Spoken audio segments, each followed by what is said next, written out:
comment se déroulent les stages de Miroir du Clown? Ça commence toujours par un cercle de parole où chacun est invité à partager, premièrement sa météo, avec quoi il arrive, en ce moment, qu'est-ce qu'il aimerait partager au groupe. Ensuite, on va partager un peu sur le thème. Quelle est votre histoire? Qu'est-ce que vous savez sur le thème? Qu'est-ce que vous aimeriez en dire?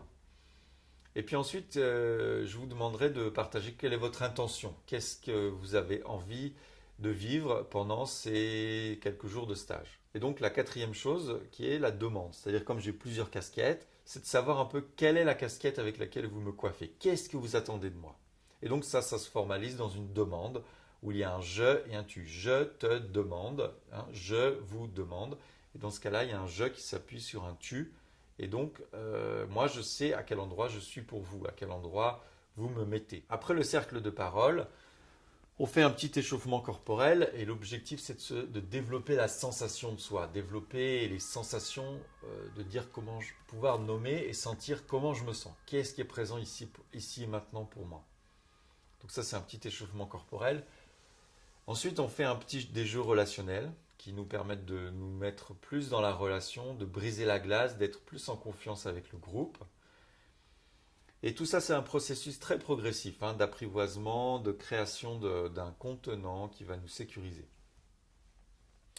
Ensuite, on va aborder un peu la technique du clown. Alors la technique, elle est simple, et moi, je l'aborde souvent avec des masques blancs. Les masques blancs permettent de décomposer le mouvement pour sentir plus ce qui se passe, et puis pouvoir être plus conscient de ce qui se passe pour moi ici et maintenant dans la relation avec l'autre. Hein, il n'y a pas de metteur en scène, il n'y a pas de texte, il n'y a pas d'auteur, il faut que le clown invente son propre texte et il va l'inventer à partir de son ressenti. Mais s'il ne prend pas le temps de sentir, alors il n'a plus l'énergie, le moteur pour créer la relation. Donc, décomposer le mouvement, ralentir le mouvement, c'est ce qui va permettre au clown en fait d'être plus conscient, d'être plus là.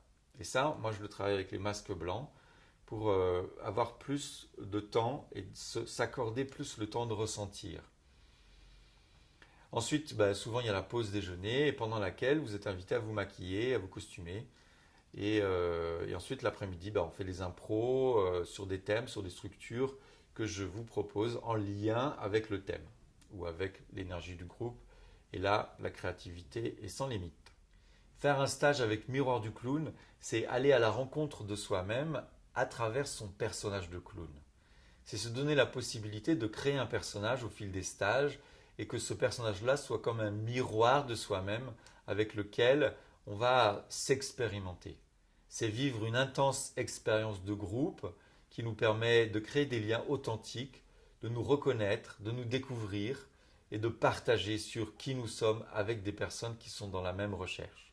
Et enfin, c'est une parenthèse dans notre existence qui nous permet de nous ressourcer. On rit beaucoup, on s'amuse beaucoup et c'est à la fois profond et léger.